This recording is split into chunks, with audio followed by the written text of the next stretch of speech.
سب سے پہلی چیز وہ یہ ہے کہ فطری زندگی، نیچرل لائف جس کو کہا جاتا ہے، اس کی اسلام میں بڑی اہمیت ہے کہ آپ جو زندگی بسر کر رہے ہیں یہ فطرت کے کتنے قریب ہے، کتنی آپ کی زندگی مشینی ہے، مصنوعی ہے، اور کتنی فطری ہے۔ یہ جو بچوں کو بھیجا جاتا تھا یہ اس لیے بھیجا جاتا تھا تاکہ یہ فطری نشو نما پائیں، آب و ہوا ان کی فطری ہو، اچھا ماحول ان کو ملے، ان کا جسم مضبوط ہو، ان کو سورج کی شعاعیں بھی اتنی ملیں جتنی ان کو ضرورت ہے۔ آج یہ بھی تو مسئلہ ہے نا، ہمیں سورج کی وہ شعاعیں بھی نہیں حاصل کر سکتے ہم اپنے گھروں میں، گھروں کی تنگی کی وجہ سے اور اپنی مصروف زندگی کی وجہ سے۔ اب ظاہر ہے یہ وٹامن ڈی جو ہڈیوں کو مضبوط کرتا ہے تو سورج کی شعاع سے حاصل ہوتا ہے، اور تو کسی چیز سے آپ کو حاصل نہیں ہو سکتا۔ جب تک آپ کو سورج کی وہ شعاعیں حاصل نہیں ہوں گی تو آپ کو وٹامن ڈی حاصل نہیں ہوگا، وٹامن ڈی حاصل نہیں ہوگا تو یہ ہڈیوں کی مضبوطی، یہ ساری چیزیں آپ کو حاصل نہیں ہوں گی۔ تو فطری زندگی میں یہ ساری چیزیں ہیں جس سے انسان جسمانی طور پر بھی مضبوط ہوتا ہے، اعصابی طور پر بھی مضبوط ہوتا ہے، اس کے دل سے ڈر اور خوف نکل جاتا ہے۔ جیسے ہمارے ہاں کبھی کوئی چپکلی نظر آ جائے، کوئی ایسی چیز نظر آ جائے جو ہم نے نہ دیکھی ہو، ہم ڈر جاتے ہیں، ہمارے بچے ڈر جاتے ہیں۔ لیکن جو ایک فطری ماحول میں نشو نما پانے والا انسان ہوتا ہے وہ ان چیزوں سے نہیں ڈرتا، اس لیے کہ یہ ساری چیزیں وہ دیکھ چکا ہوتا ہے، تو اس کے اعصاب بھی اس کے مضبوط ہوتے ہیں۔ تیسرے نمبر پر اس کا ایک فائدہ یہ ہوتا ہے کہ ایسا آدمی فصیح اللسان ہوتا ہے، اس کو اپنی زبان پر عبور حاصل ہوتا ہے۔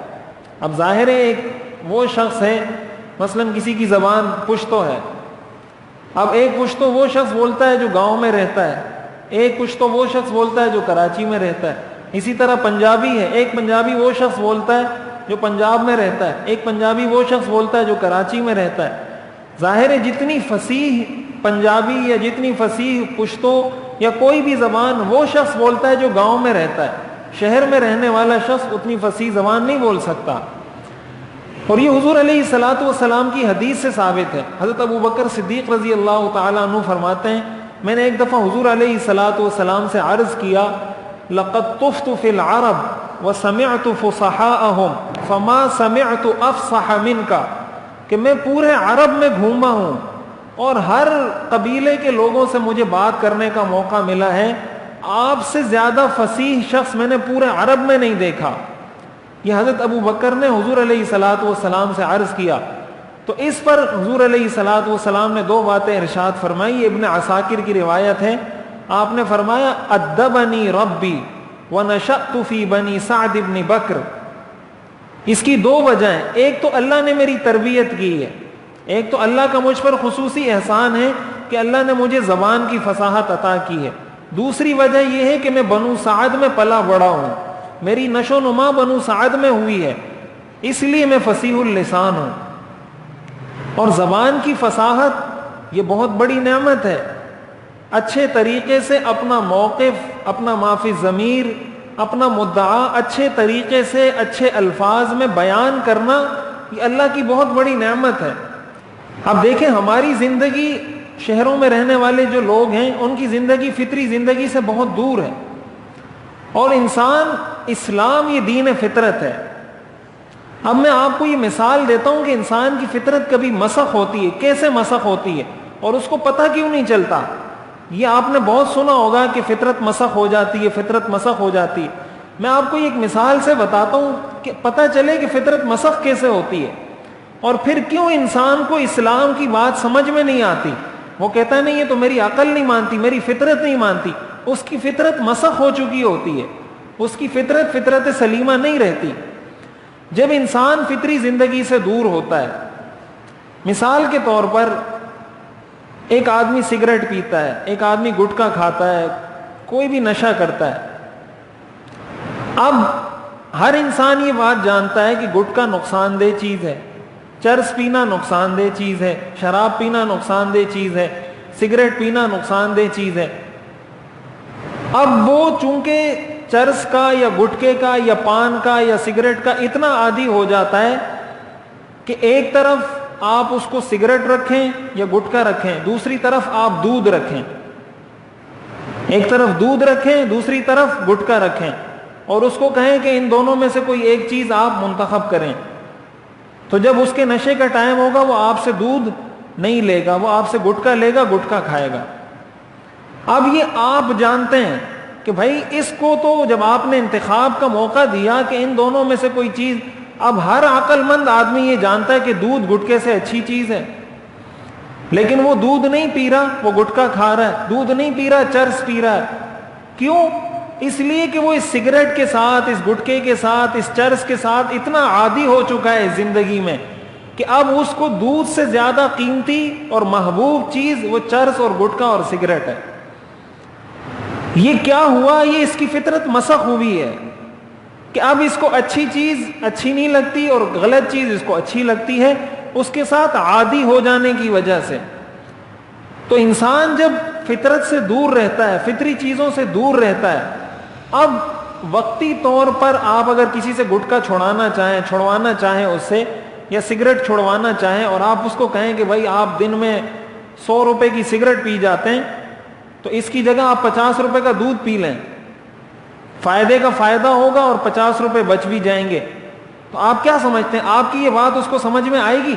نہیں آئے گی آپ کی یہ بات. حالانکہ آپ اس کے 50 روپے بھی بچا رہے ہیں اور اس کی صحت بھی بچا رہے ہیں اور اس کو فائدہ بھی پہنچا رہے ہیں, لیکن یہ بات اس کی سمجھ میں نہیں آئے گی.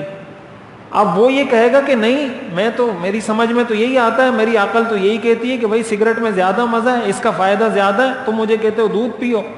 یہ جب علماء کسی دین کی بات کی طرف بلاتے ہیں نا کہ بھائی یہ دین فطرت ہے, یہ فطرت کا حصہ ہے, وہ کہتے ہیں میری سمجھ میں تو نہیں آتا. وہ میری سمجھ میں اس لیے نہیں آتا کہ میں اس چرس کا, اس گٹکے کا, اس غلط کام کا عادی بن چکا ہوں. اب جب آپ نے گٹکا چھوڑنا ہے, تھوڑی سی محنت آپ کو کرنی پڑے گی فطرت کی طرف آتے ہوئے.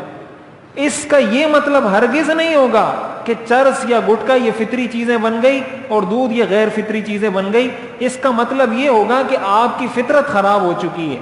آپ اپنی فطرت کو ٹھیک کریں, آپ کو دودھ خود بخود اچھا لگنے لگ جائے گا. اور اس کی مثال علماء نے لکھی ہے کہ جیسے کمپنی کوئی چیز بناتی ہے, مثلا ایک موبائل کمپنی نے بنایا, تو کمپنی کی جو سیٹنگ ہوتی ہے, موبائل آپ جب بھی جائیں تو وہ دکان والا چیک کرتا ہے بھائی یہ کھلا ہے یا نہیں کھلا. آپ کتنے ہی ماہر انجینئر سے اس کو کھلوا دیں, جو کمپنی کی پیکنگ ہے یا کمپنی کی سیٹنگ ہے, اگر ایک دفعہ وہ چیز اس سے ہٹ جاتی ہے پھر اس کی کوئی ویلیو نہیں رہتی. اگر ویسے موبائل کی قیمت 20,000 ہے اور کسی نے اس کو کھول دیا تو اس کی قیمت 15,000 ہو جائے گی یا 10,000 ہو جائے گی. وہ کہتے ہیں یہ کھلا ہوا ہے, چاہے جتنا ہی ماہر آدمی اس کو کیوں اس نے ریپیئر نہ کیا ہو, لیکن اس کی ویلیو ضرور ڈاؤن ہوتی ہے. وہ ڈاؤن اسی لیے ہوتی ہے کہ وہ اپنی فطری سیٹنگ سے ہٹا ہے, چاہے کتنا ہی اچھا کام کیوں نہ ہو. اسی طرح انسان جب اپنی فطری سیٹنگ سے ہٹتا ہے, اللہ تعالیٰ نے انسان کو پیدا کیا ہے, اللہ انسان کے جسم کا بھی مالک ہے, اس کی روح کا بھی مالک ہے. انسان جب اپنی اس فطرت سے ہٹتا ہے پھر اس کی ویلیو گرتی ہے, اس کی صحت بھی گرتی ہے, اس کی اخلاقی حیثیت بھی گرتی ہے, اس کی مذہبی حیثیت بھی گرتی ہے, ساری حیثیتیں اس کی ڈاؤن ہوتی ہیں, اوپر نہیں جا سکتا ایسا شخص. تو اس لیے ایک تو اپنے آپ کو فطری زندگی کوشش یہ کرنی چاہیے حتی الامکان انسان فطری چیزوں کی طرف آئے. آج ہماری صحت, ہمارے ہاں شہروں میں جو لوگ رہتے ہیں ان کی صحتیں بہت جلدی خراب ہو جاتی ہیں. گاؤں میں رہنے والے لوگوں کی وہ 60 سال 70 سال کی عمر میں بھی ماشاءاللہ بہت مضبوط ہوتے ہیں, ان کی جسامت, ان کی توانائی, ان کی صحت, ان کا سٹیمنا. پہاڑوں پر چڑھتے ہیں 70 سال کی عمر میں بھی اور کچھ نہیں ہوتا, اور ہمارے ہاں کے لوگ 60 سال 50 سال کی عمر میں بھی عام چلتے ہیں تو تھک جاتے ہیں. اب یہی وجہ ہے کہ ہمارے لوگ ورزش نہیں کرتے, کوئی واک نہیں کرتے, کوئی, اور ان چیزوں کو ہم یہ سمجھتے ہیں کہ شاید یہ کوئی غیر اسلامی چیزیں. آپ ورزش کریں, اپنی صحت کا خیال رکھیں, آپ واک کریں, آپ جو آپ کو سمجھ آتی ہے ورزش, جس قسم کی ورزش, اپنے جسم کا خیال کریں. یہ فطری زندگی ہے, جب آپ واک کریں گے یہ فطری زندگی ہے. اس لیے کہ فطری زندگی میں انسان واک کرتا ہے, مشینی زندگی میں وہ بائک پر ہی پھرتا رہتا ہے یا گاڑی میں پھرتا رہتا ہے. اور جب فطری زندگی سے آپ غیر فطری زندگی میں آئیں گے تو جسمانی لحاظ سے انسان ضرور ڈاؤن ہوتا ہے. اپنے بچوں کی تربیت اس چیز پہ بھی کریں اور اس کو دین کا حصہ سمجھ کے کریں ان سے ورزش کروائیں، ان کی جسمانی صحت کا خیال کریں، ان کو کہیں کہ وہ کھیلیں، فٹ بال کھیلیں، کرکٹ کھیلیں، جو چیز وہ سمجھتے ہیں کہ ہمیں اس سے ورزش ہوگی۔ حدیث شریف میں آتا ہے حضور علیہ الصلوۃ والسلام نے ارشاد فرمایا علموا اولادکم السباحۃ والرمایۃ ورکوب الخیل، اپنے بچوں کو تیرنا سکھاؤ، اپنے بچوں کو تیر اندازی سکھاؤ، اپنے بچوں کو گھڑ سواری سکھاؤ۔ یہ حدیث ہے، علموا اولادکم السباحۃ والرمایۃ ورکوب الخیل، اپنے بچوں کو تیراکی سکھاؤ، تیر اندازی سکھاؤ، گھڑ سواری سکھاؤ۔ آج کل تو ہمارے لوگ اس کو سمجھتے ہیں کہ شاید یہ اس کا دین سے کوئی تعلق ہی نہیں، اور اگر کوئی آدمی تیر رہا ہو یا کوئی گھڑ سواری کر رہا ہو تو سمجھتے ہیں پتہ نہیں یہ کیسا آدمی ہے، یہ کیسا مسلمان ہے، یہ کیسا مفتی ہے، یہ کیسا مولانا ہے، یہ تو تیراکی بھی کر رہا ہے۔ حضور علیہ الصلوۃ والسلام بھی گھڑ سواری کرتے تھے۔ یہ ہمارے دور کے لوگ اگر اس زمانے میں ہوتے نا تو پتہ نہیں حضور علیہ الصلوۃ والسلام کے بارے میں کیا کیا کہتے۔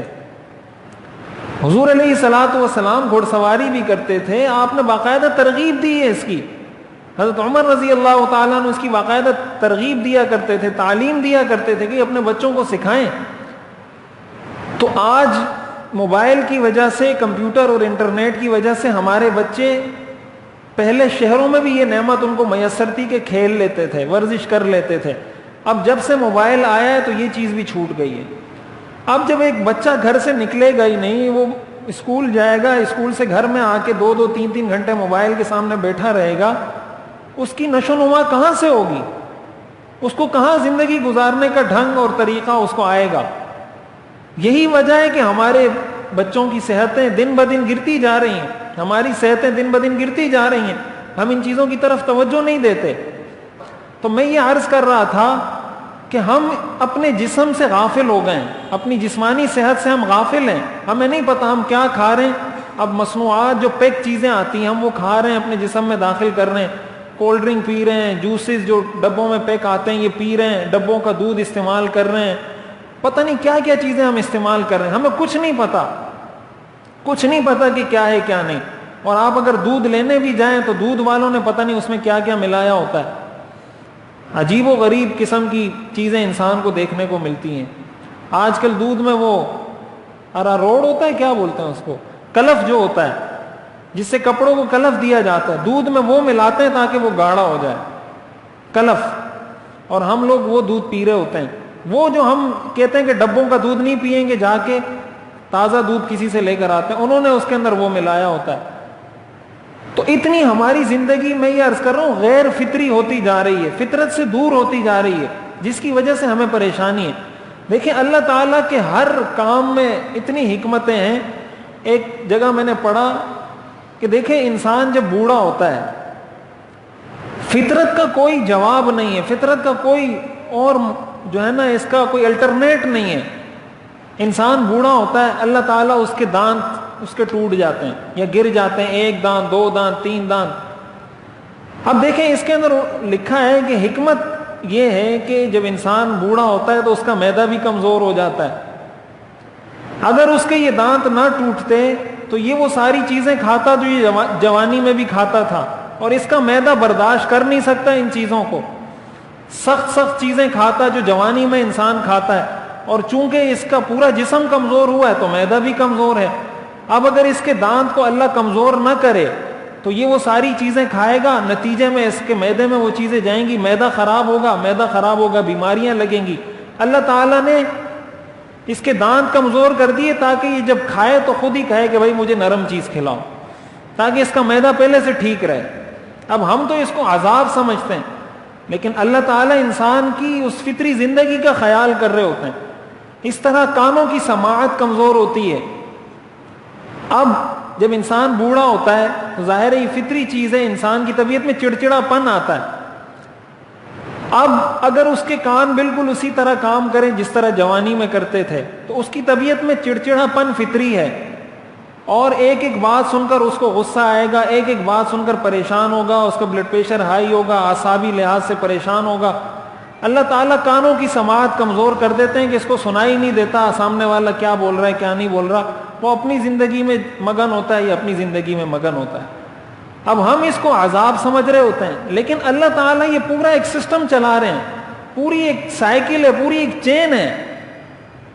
تو یہ فطری زندگی کی اسلام میں بہت زیادہ اہمیت ہے. اسی لیے اللہ تعالیٰ نے حضور علیہ الصلاۃ والسلام کی تربیت کروائی ہے.